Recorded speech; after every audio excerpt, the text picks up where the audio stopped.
You know, when things get really turbulent, the market doesn't just fall. It splits. It creates these huge winners and losers, almost overnight. And what's wild is that some sectors don't just survive the chaos, they actually thrive because of it.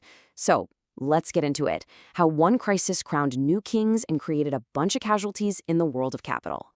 I mean, it's the big question on every investor's mind when the news starts looking bad, right?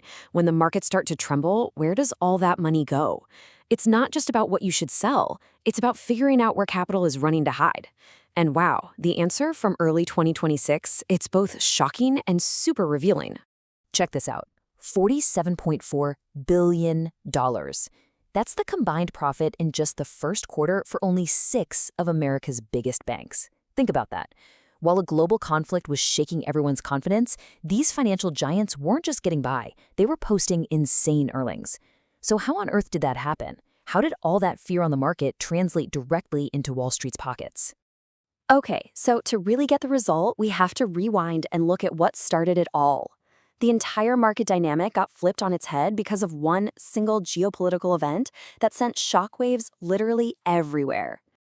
So picture this. The year 2026 kicks off, and the vibe is pretty optimistic. Markets are hitting record highs, everyone's talking about growth and big new investments. But that good mood, it was super fragile.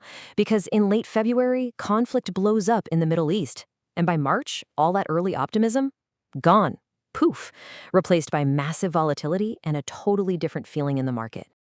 And you don't have to take my word for it. We're hearing this straight from the top.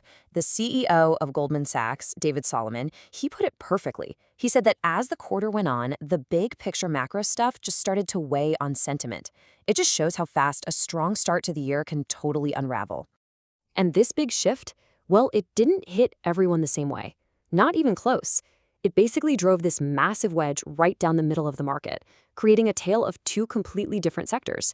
You had your old school traditional finance on one side and the more speculative tech world on the other. Now, the engine behind this big split is a classic market thing called the flight to safety. It's pretty simple, really. When things get uncertain and investors get nervous, what do? They start selling off what they think is risky, like high-growth tech stocks that are valued on future promises, and they move their cash into things they see as safer, more stable bets. And here's where it gets really interesting. This investor panic, it was a total double-edged sword. For the banks, all these people frantically looking for a safe place to park their money was like a gift. It created this huge surge in demand for their trading services.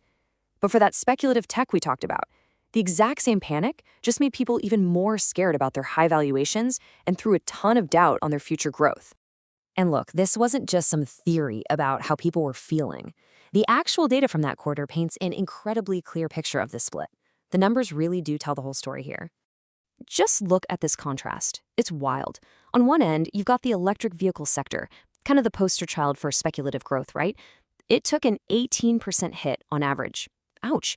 But then on the other end, the major banks, they actually gained an average of 4%. But wait, there's a twist in the story. A select group of AI stocks just exploded, posting a staggering 40% average gain. It seems like investors didn't lump AI in with other speculative tech. They saw it as something more foundational, something powerful enough to ride out the storm. Let's put some real names to these numbers to make it even clearer. You can see it right here. A company like Rivian in the EV space, down 18%. Ugh. At the same time, a traditional giant like Goldman Sachs is up 4%.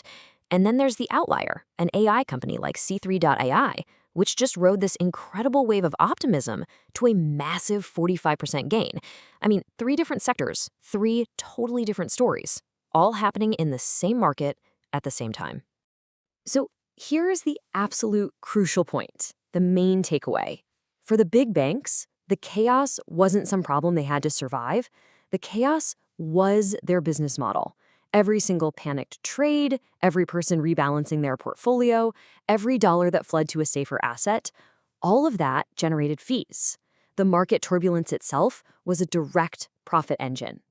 And the sheer scale of that profit engine is just mind-blowing. Out of that $47.4 billion pie, JPMorgan alone took home a massive $16.5 billion slice. Bank of America wasn't far behind with $8.6 billion. We're not talking about a small win here. This was a fundamental windfall, and it was driven by market-wide fear. Okay, so what does all this mean for you if you're a business leader or a strategist? Let's switch gears a bit from just analyzing what happened to really pulling out the key lessons for how to navigate this kind of uncertainty in the future. Yeah, this stuff isn't just financial news you scroll past. For any executive, what we just saw is a live masterclass in risk, in sentiment, and in how capital moves. Understanding these flows is absolutely critical if you want to steer your own organization through choppy waters. So, what are the actual things you can do? First, just get that capital de-risks. It flows away from speculative stuff and into stable assets. It's a predictable pattern. Second, you've got to monitor sentiment, because that fear is what drives the trading volume that makes the financial services sector so much money. Third, identify your hedgers, investments in those traditional sectors that can kind of insulate your portfolio from all the volatility. And last but not least, always be ready for the rebound. This phase never lasts forever, and being prepared for when optimism comes back is key. But, and this is important, even the winners aren't taking a victory lap just yet. This quote from Bank of America's CEO is a really crucial reality check. Even after a monster quarter, the people running these banks know that the same volatility that helped them can also turn around and hurt them, especially if the conflict drags on and starts to really damage the broader economy. All right, so let's just quickly recap the big takeaways here. First, the geopolitical conflict set off a classic flight to safety. Second, all that volatility became a massive profit machine for the banks. Third, speculative sectors like EVs got hit hard, showing just how vulnerable they are to uncertainty. And finally, remember that key detail: not all tech is the same. AI proved to be uniquely resilient this time around. And all of this leaves us with one final big question to think about. We just saw how capital rushed into traditional banking during this crisis.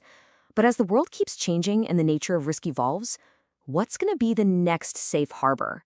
That right there is the billion or maybe even trillion-dollar question for the years to come.